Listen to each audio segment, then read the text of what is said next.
Hello दोस्तों, नमस्कार। मैं धर्मेंद्र को और आप सभी का आपके अपने YouTube चैनल पर हार्दिक स्वागत करता हूं। दोस्तों, मैंने इसके जो फर्स्ट पार्ट आया था, हमने सीखा था कि पर्यावरण क्या होता है और उसके घटक क्या होते हैं ना। तो मैंने सीखा था क्या, एक बार आज हम रिवाइज कर लेते हैं कि मैंने इसकी जो फर्स्ट क्लास आई थी इसकी, उसमें क्या सीखा था। आज हम लोग उसके आगे सीखें, इससे पहले हम जो सीखा था वो रिवाइज कर लेते हैं ना। तो क्या सीखा था, पीछे की परिभाषा तो हम लिखेंगे नहीं, लेकिन बता देते थे। इसे हम दो पार्टों में बांटते थे। जैसे हम बात कर रहे थे क्या, पर्यावरण के घटक क्या थे, है ना। पर्यावरण के घटक के अंतर्गत हमारे पास दो थे, इनको मैंने दो पार्टों में बांटा था। एक था हमारा प्राकृतिक और दूसरा था मानव निर्मित। पहला कौन सा था, प्राकृतिक। पहला था प्राकृतिक और दूसरा था मानव निर्मित।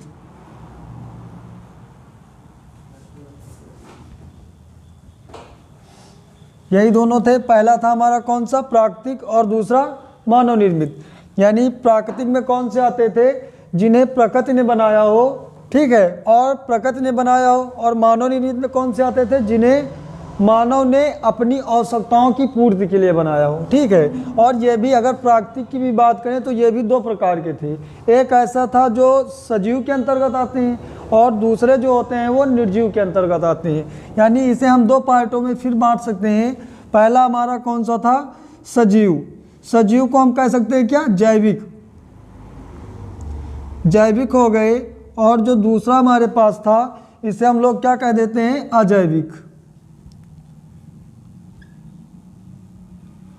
जैविक हो गए और अजैविक। यानी जैविक में बात करें, यानी प्रकृति ने बनाया हो और वो जीवित हो, इसके अंतर्गत कौन आ सकता है। एक तो हमारे होंगे पेड़ पौधे, और जो दूसरा होगा वो जीव आएंगे सारे, चाहे वो छोटा हो, सूक्ष्म हो, चाहे बड़ा हो, आएंगे तो सभी ना प्रकृति के ही अंतर्गत आएंगे ना। यानी अगर देखें तो इसमें ये हो गए, यानी कौन से, वनस्पति और जीव। और इसमें देखेंगे तो कौन आएगा, जैसे हमारे हो गए क्या, पर्वत, पठार, नदी, समुद्र, ये सारे किस में आ जाते हैं, अजैविक में। वैसे ही हम बात करें किस पर, मानव निर्मित में। मैंने इसमें बताया था कि जो इसके अंतर्गत आएंगे, यानी मनुष्य ने बनाया हो और अपनी आवश्यकताओं की पूर्ति के लिए। जैसे हो गया क्या, खेत। खेत मनुष्य ने क्यों बनाया, उससे वो खेती करता है, खेती से उसे जो अनाज मिलता है वो उसे यूज करता अपने खाने में, है ना। उसे किसने बनाया, मनुष्य ने। जैसे बगीचा हो गया, ऐसे बहुत सारे उदाहरण हैं जिन्हें किसने बनाया है, मानव ने बनाया है। और वो किसके अंतर्गत आएंगे, पर्यावरण के घटक के अंतर्गत आएंगे, ठीक है। मैंने यहाँ तक तो बात कर ली थी, आज हम लोग आगे सीखेंगे।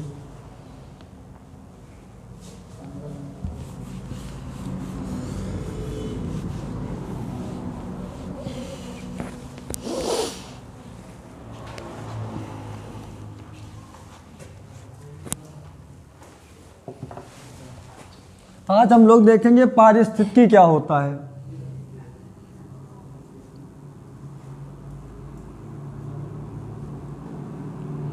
पारिस्थितिकी, इसकी अंग्रेजी होती है इकोलॉजी।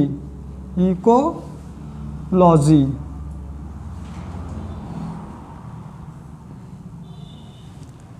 है ना। इकोलॉजी, यानी ये जो इकोलॉजी है ये दो शब्दों से मिला हुआ है, ठीक है। यानी इको और लॉजी। इको और लॉजी, इको का मतलब होता है क्या, इको का मतलब होता है रहने के स्थान, यानी रहने का जो स्थान होता है उसे हम लोग कहते हैं इको। और लॉजी का मतलब होता है अध्ययन करना, है ना। यानी किसी भी जीव के रहने के स्थान का अध्ययन करना ही क्या कहलाता है, इकोलॉजी कहलाता है। और इस शब्द को जो देने वाले थे, कौन से शब्द, इसी यानी पारिस्थितिकी शब्द जो देने वाले थे, उनका नाम था अर्नेस्ट हैकल, जिन्होंने 1866 में यह नाम दिया था, ठीक है। ये भी लिख लेते हैं, देखते हैं। यानी जो इकोलॉजी शब्द है, इकोलॉजी जो शब्द है, इकोलॉजी शब्द दो शब्दों से मिलकर बना हुआ है ना। मैंने बताया एक क्या होता है, इको, और दूसरा होता है क्या, लॉजी। इको और लॉजी हो गए दो शब्द। इसका हो जाता है मतलब क्या, अध्ययन करना, सॉरी, इसका जो मतलब होता है वह उसके रहने के स्थान का अध्ययन करना, यानी रहने का स्थान और इसका मतलब क्या हो जाता है? अध्ययन करना। अध्ययन करना, ठीक है। यानी दोनों को अगर हम मिला लें और यहाँ पे क्या लिख दें? जीव। अगर यहाँ पे हम लिख दें क्या? जीव। अब हम अगर इसकी परिभाषा बनाएं तो क्या बनेगी? यानी किसी भी जीव के रहने के स्थान का अध्ययन करना ही क्या कहलाता है? इकोलॉजी या पारिस्थितिकी कहलाता है, ठीक है। ये भी हम लोग लिख लेते हैं।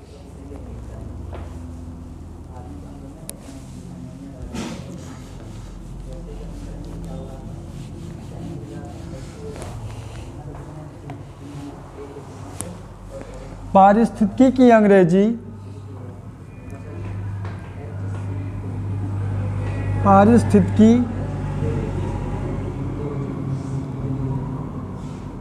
की अंग्रेजी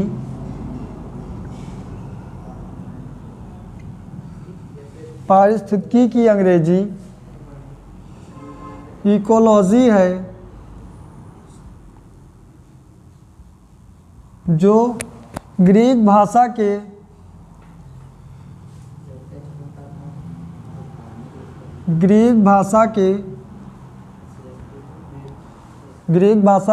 ओइकोस और लोगोस, यानी ओइकोस तथा लोगोस, ठीक है।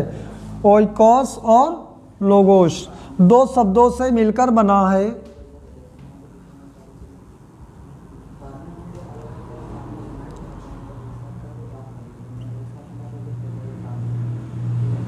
दो शब्दों से मिलकर बना है, जिसमें ओइकोस का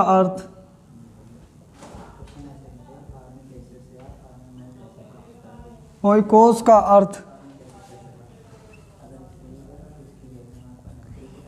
रहने का स्थान और ओकोस हो गया, और लोगोस का अर्थ अध्ययन करना।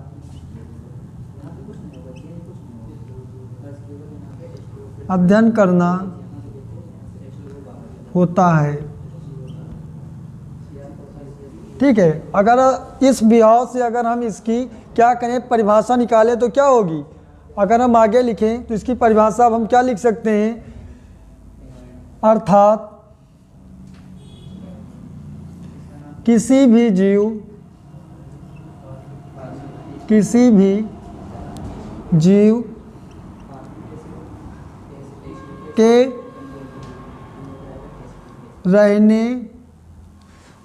के स्थान का अध्ययन करना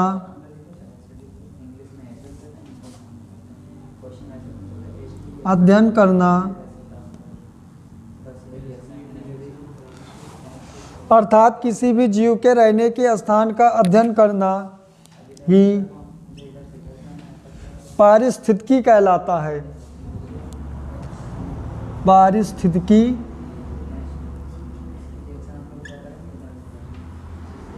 कहलाता है।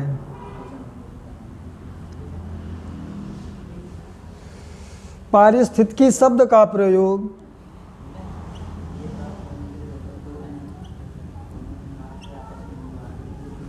पारिस्थितिकी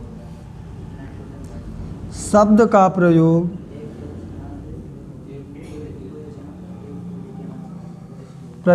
अर्नेस्ट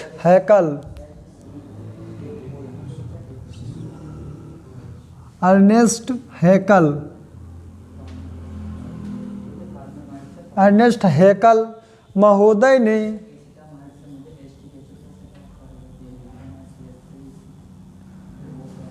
ने सन 1866 ईस्वी में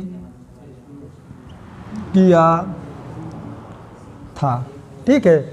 अगर हम देखें तो क्या हुआ, यानी किसी भी जीव के रहने के स्थान का अध्ययन करना। उस किसी भी जीव के रहने के स्थान का अध्ययन करना ही क्या कहलाता है, पारिस्थितिकी कहलाता है। ठीक है, और इस शब्द का प्रयोग 1866 में किसने किया था, अर्नेस्ट हैकल ने किया था। ठीक है, अब हम लोग क्या पढ़ेंगे, पारिस्थितिकी तंत्र, यानी पारिस्थितिकी तंत्र का निर्माण कैसे होता है, अब हम इसके बारे में पढ़ने वाले। पहले आप इतना नोट कर लें, अगर आप क्या करें, वीडियो को रोक लें, अच्छे से नोट कर लें, फिर आगे हम लोग पढ़ते हैं। ठीक है,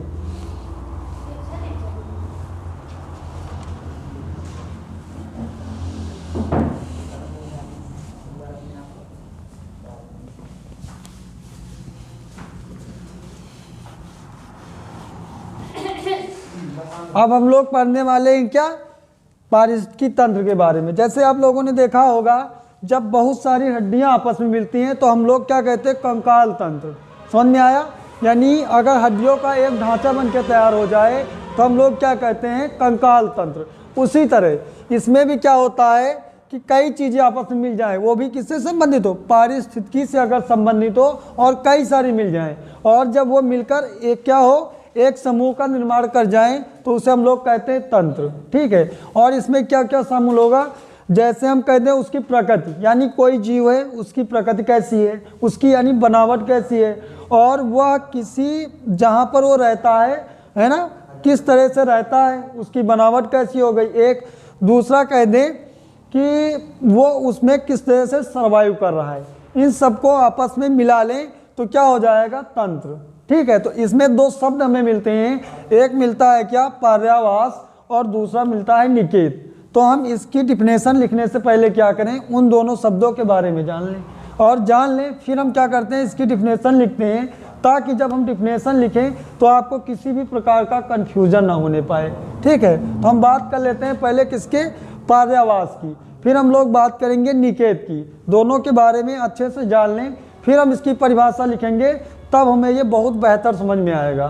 ठीक है, तो दोनों के बारे में देख लेते हैं। पहले एक तरफ हम क्या करते हैं, लिख लेते हैं क्या, पर्यावास, एक तरफ लिख लेते हैं क्या, पर्यावास, और दूसरी तरफ क्या लिख लेते हैं, निकेत।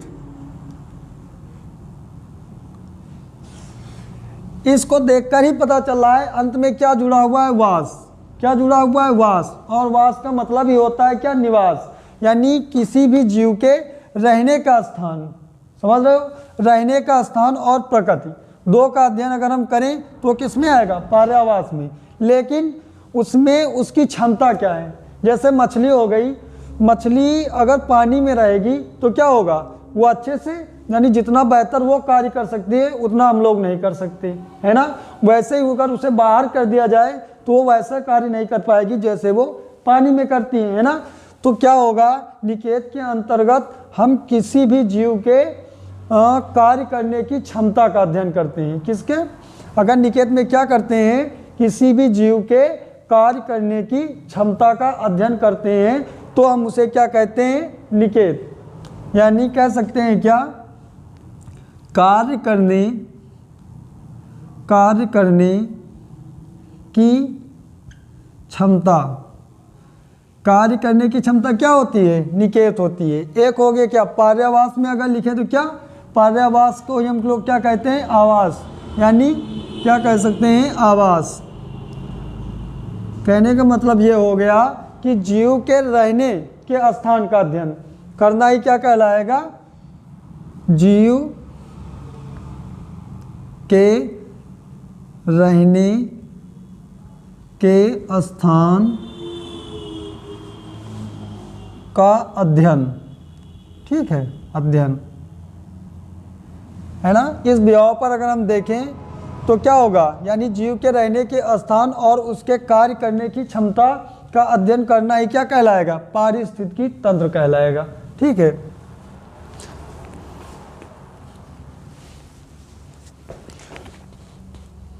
आगे और इसमें देख लेते हैं थोड़ा सा और।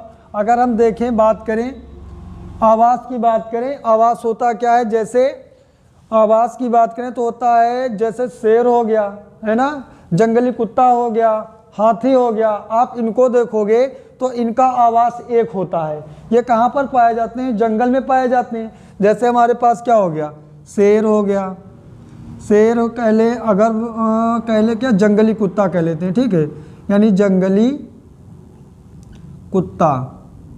गांव वाले नहीं, जो गांव में कुत्ते पाए जाते हैं, जो जंगल में पाए जाते हैं वो कुत्ते, है ना। और जैसे अगला हो जाए क्या, शेर हो गया, जंगली कुत्ता हो गया, हाथी हो गया। आप कहाँ पे देखोगे इनको, ये कहाँ पे पाए जाएंगे, जंगल में। लेकिन वहीं पे हम बात कर लें व्हेल, व्हेल है ना, व्हेल हो गई और मछली हो गई, ये कहाँ पे पाए जाते हैं, समुद्र में या पानी में। यानी अगर देखें तो इनका आवास क्या हो गया, जल हो गया, और इनका आवास क्या हो गया, जंगल हो गया, है ना। तो इनके आवास देखो, एक तो देखें दोनों के अलग अलग भी हैं, लेकिन कुछ जीवों के क्या है, समान भी, जैसे शेर, जंगली कुत्ता और हाथी, ये कहाँ पर रहते हैं, ये सब जंगल में रहते हैं। तो इनका आवास कैसा हो गया, समान हो गया। लेकिन इनकी देखें तो ये दोनों कहाँ पर रहते हैं, जल में रहते हैं, तो इनका आवास अलग हो गया। यानी इस तरीके से हम कह सकते हैं कि जीवों का आवास एक भी हो सकता है और अलग अलग भी हो सकता है ना। यानी जीवों का जो आवास एक भी हो सकता है, अलग भी हो सकता है। वैसे हम क्या करें निकेत में, लेकिन निकेत में क्या होगा, इन सब की कार्यविधि अलग अलग होगी। यानी हाथी क्या है भाई, जंगल में रहता है, तो ये जंगल में रहता है तो पानी में तो रहता है नहीं, तो जितना बेहतर तरीके से ये कार्य कहाँ पे, जंगल में रह सकता, जंगल में कर सकता है, उतने बेहतर तरीके से पानी में नहीं कर सकता। वैसे ही मछली क्या होती है, मछली जितने बेहतर तरीके से पानी में रह सकती है, उतने बेहतर तरीके से बाहर नहीं रह सकती, है ना। यानी इस तरीके से हम कह सकते हैं कि इनकी जो कार्य करने की क्षमता होगी वो अलग अलग होगी, है ना। यानी इन सब की कार्य करने की क्षमता अलग और इनकी कार्य करने की क्षमता अलग होती है, ठीक है। अब हम क्या करते हैं, इसकी डिफिनेशन लिख लेते हैं, फिर आगे बढ़ते हैं।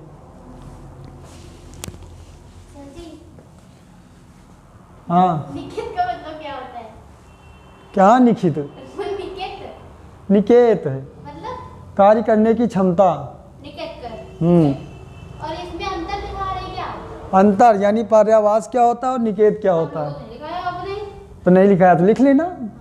हाँ अच्छा ठीक, फायदा बीच में बोलोगे तो मार मार के अभी चूहिया बना देंगे, बना दो सर जी, पेपर देना तो पड़ेगा। मतलब डबल फायदा। सर जी आप जब बोले, चलिए इसकी परिभाषा लिख लें, तो परिभाषा क्या होगी, यानी इकोसिस्टम हो जाएगा, इकोसिस्टम किसी भी जीव के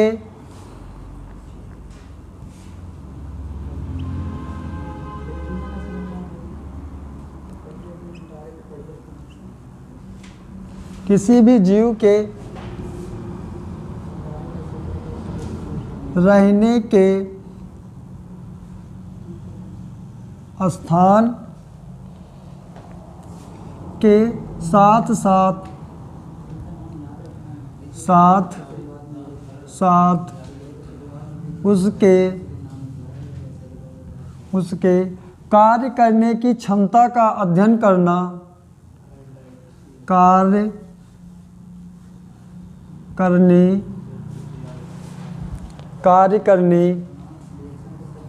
की क्षमता का अध्ययन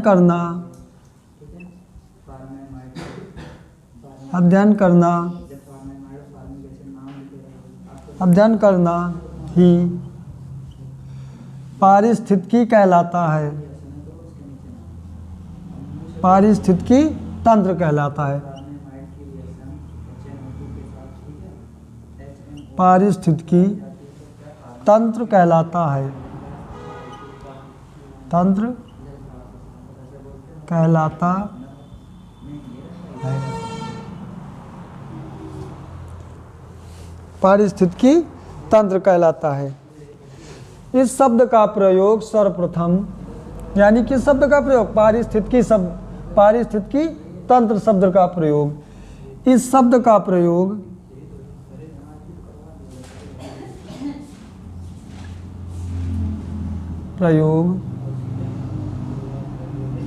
सर्वप्रथम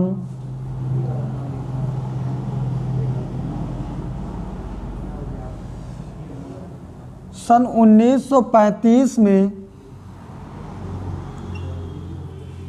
1935 ईस्वी में एजी टॉन्सले ने किया था। एजी टॉन्सले महोदय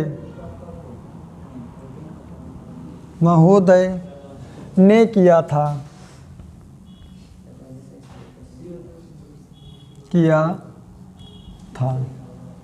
ठीक है, ये भी आप नोट कर लें। फिर हम लोग आगे बढ़ते हैं और आगे देखते हैं।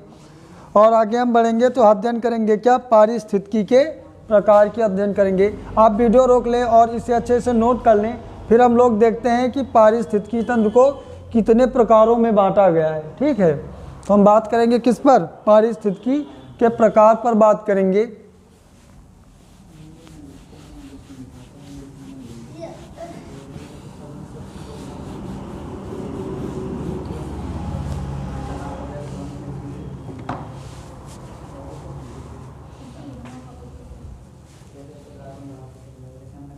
मेरी कॉफी देख लीजिए, थोड़ा बड़ा शॉर्टकट। देखते हैं अभी। चलिए अब हम लोग बात करते हैं क्या, पारिस्थितिकी तंत्र के प्रकार। बात करेंगे क्या, पारिस्थितिकी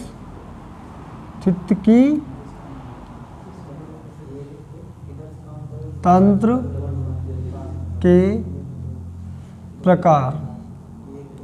ठीक है, इनको हम देख लें तो इनको हम दो पार्टों में बांट सकते हैं। पहला हो जाएगा क्या, पारिस्थितिकी तंत्र जिसे मानव ने निर्मित किया हो और जिसे प्रकृति ने निर्मित किया हो। ठीक है, तो अगर हम इनको पार्टों में बांटें तो देखेंगे क्या, एक हो जाएगा क्या प्राकृतिक और दूसरा हो जाएगा क्या मानव निर्मित।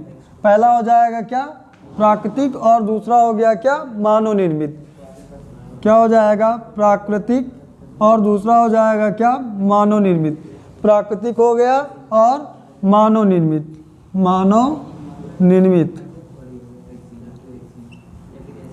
प्राकृतिक और मानव निर्मित। और प्राकृतिक को फिर हम दो पार्टों में बांट सकते हैं। एक क्या हो जाएगा, एक सौर किरण पर आश्रित हो जाएगा और एक हो जाएगा किस पर, ज्वार भाटा पर आधारित हो जाएगा। ज्वार भाटा का मतलब ये होता है, क्या होता है कि जब समुद्र में लहरें आती हैं या फिर क्या होता है नदियों का जहाँ पे मुहाना बनता है, वहाँ पे क्या होता है कि एक प्रकार से देखेंगे तो कुछ खर हो गया या फिर अन्य चीज़ें एकत्र हो जाती हैं और वहाँ पर जीव रहने लगते हैं, है ना। तो वो हो जाता है ज्वार और भाटा पर आश्रित। यानी जब ज्वार भाटा आएगा, ज्वार भाटा आएंगे तभी क्या होगा, निर्माण होगा किसका, पारितंत्र का, नहीं तो पारितंत्र का निर्माण नहीं होगा। एक होता है जो दूसरा होता है, उस पर भी हम बात करेंगे, जो होता है सौर किरण पर आश्रित। यानी क्या होगा, अगर सूर्य की किरणें पड़ेंगी तब तो निर्माण होगा पारितंत्र का, नहीं तो निर्माण नहीं होगा। तो पहला हो जाएगा हमारा कौन सा, थोड़ा इधर कर लेते हैं भाई, क्या होगा उधर दिखाई नहीं पड़ेगा, है ना। तो इसको हम कितने पार्टों में बांट सकते हैं, दो। यानी पहले को मैंने कौन सा बता दिया, सौर किरण पर आश्रित, सौर किरण पर आश्रित, यानी जो सूर्य की किरण पर आश्रित होते हैं वो। और एक हो जाएगा कौन सा, मैंने अभी बताया आप लोगों को, ज्वार भाटा पर आश्रित, ज्वार भाटा पर आश्रित, है ना। इनमें अगर बात करें तो इसमें कौन आ सकता है, जैसे समुद्र हो गया, समुद्र आप कह सकते हैं किस पर आधारित, खेत हो गए, समुद्र हो गया, समुद्र हो गया। एक हो गया जैसे हम बात कर लें क्या, नदियाँ, वन, नदियाँ हो गई, वन हो गए, नदियाँ हो गए और क्या हो जाएगा, वन हो गए। ठीक है, अगर इनको हम देखें इनमें कौन से आ गए। और ज्वार भाटे में अगर बात करें, यानी ज्वार नदमुख, यानी जहाँ पे नदियाँ आकर अपना मुहाना या नदियाँ ख़त्म होती हैं उसे हम लोग क्या कहते हैं, ज्वार नदमुख, ज्वार नदमुख, ये हो गया। और अगर हम बात करें मानव निर्मित में, तो मानव निर्मित को भी हम दो भागों में बांट सकते हैं। पहला हो जाएगा सौर किरण पर आश्रित और दूसरा हो जाएगा जीवाश्म पर आश्रित। ठीक है, इसको भी दो पार्टों में बांट सकते हैं। पहला हमारा हो जाएगा कौन सा, सौर किरण पर आश्रित, सौर किरण पर आश्रित, सौर किरण पर आश्रित।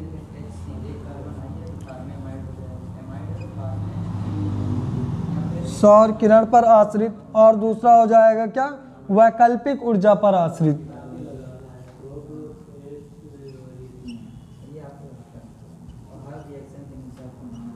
वैकल्पिक ऊर्जा पर आश्रित, वैकल्पिक ऊर्जा पर आश्रित। वैकल्पिक ऊर्जा का मतलब ये हो गया, जैसे आप लोगों ने देखा होगा जो शहर में निवास करते हैं लोग, उनको क्या होता है, वो गैस पर आश्रित हैं, उन्हें गैस मिलेगी तब वो खाना बनेगा, नहीं तो नहीं बनेगा। लेकिन जो गांव में निवास करते हैं वो बिना गैस के भी खाने को बना सकते हैं, है ना। जैसे क्या होता है गांव में आपने देखा होगा चूल्हा, यानी उनके पास गैस नहीं है तब भी वो अपना खाना बना सकते हैं। लेकिन जो शहर में निवास करते हैं उनको गैस की ज़रूरत पड़ती ही पड़ती है, अगर गैस नहीं है तब वो खाना नहीं बना पाएंगे। ठीक है, अगर पहले देख लें तो क्या हो गया, वो भी मानव निर्मित, क्या गैस को मानव ने ही तो बनाया अपनी आवश्यकताओं की पूर्ति के लिए। इसमें देखेंगे सौर किरण पर आश्रित कौन हो जाएगा, जैसे हो गया खेत बगीचा, वो किस पर, अगर हमारी धूप अच्छी मिली, अगर सौर किरण उन्हें अच्छा मिला तब तो फसल अच्छी होगी, नहीं तो नहीं होगी। तो हम लिख सकते हैं कौन सा हो जाएगा, पहला हम कह सकते हैं क्या खेत, है ना। दूसरा हो गया क्या वन, ये लिख सकते हैं। और बहुत सारे उदाहरण हैं उनको हम लिख सकते हैं, लेकिन दो समझने के लिए काफ़ी हैं। अगर आपको आते हैं तो आप अपने अनुसार बहुत सारे लिख सकते हैं। वैसे ही इसको हम दो पार्टों में बांट सकते हैं। पहला हो जाएगा कौन सा, एक हो जाएगा क्या ग्रामीण, ग्रामीण हो जाएगा। और दूसरा कौन सा हो जाएगा, दूसरा हो जाएगा क्या, एक हो गया ग्रामीण और दूसरा हमारा कौन सा हो जाएगा शहरी,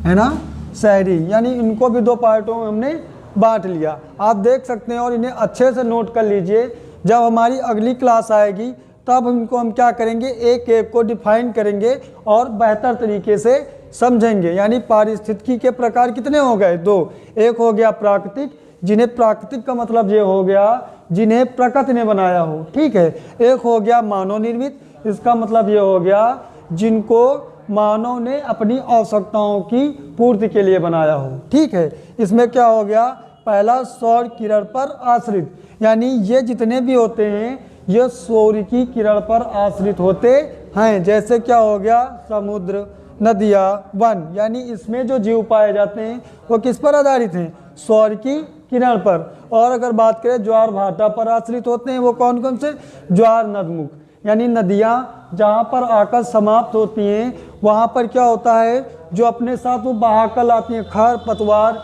या फिर अन्य चीज़ें, वो एक स्थान पर एकत्र हो जाती हैं और उसके नीचे क्या होता है, कुछ जीव आकर निवास करने लगते हैं। ठीक है, वैसे ही हम बात करें किसमें, मानव निर्मित में, इसको भी दो पार्टों में बांटा गया है।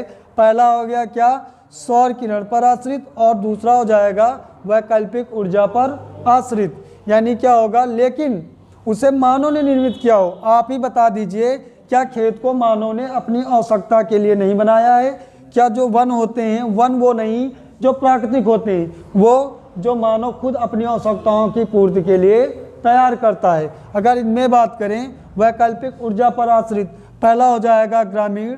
मैंने आपको बताया ग्रामीण में मतलब ये हो गया कि ये क्या होता है, इनके पास गैस ना हो तब भी अपना खाना बना लेंगे, क्योंकि वो वैकल्पिक ऊर्जा है। यानी गैस की बात करें तो कैसी ऊर्जा है, वैकल्पिक ऊर्जा है। और जो सौर किरण है वो वैकल्पिक ऊर्जा नहीं है भाई हमारी। ठीक है, वैसे हो जाएगा शहर, यहाँ के लोग ज़्यादातर क्या करते हैं, गैस का यूज करते हैं। ठीक है, तो आज हमने बात क्या कर ली है, पारिस्थितिकी तंत्र के प्रकार पर। आगे जब हम पढ़ेंगे तब इनको हम क्या करेंगे, अच्छे से पढ़ेंगे और क्या करेंगे, पारिस्थितिकी के घटक के बारे में पढ़ेंगे, है ना। आज की क्लास यहीं तक। आप क्या करेंगे, अगर आपने मेरी इसका जो पहला पार्ट आया था उसे नहीं देखा है तो आप पहले उसे देख लीजिए, उसके बाद आप इसे देखेंगे तब आपको बेहतर समझ में आएगा। लेकिन आपने अगर इसका पहला पार्ट नहीं देखा है तो हो सकता है कि आपकी समझ में ना आए। ठीक है, तो आज की क्लास को हम यहीं तक रखते हैं। जो मेरी अगली क्लास आएगी हम लोग इसके आगे बात करेंगे। ठीक है, तो आप देखते रहिए हमारी क्लास, और जिसने भी क्लास को सब्सक्राइब नहीं किया है वो सब्सक्राइब कर लें और लाइक कर लें और शेयर भी करें। ठीक है, तो देखते रहें। धन्यवाद आप सभी का।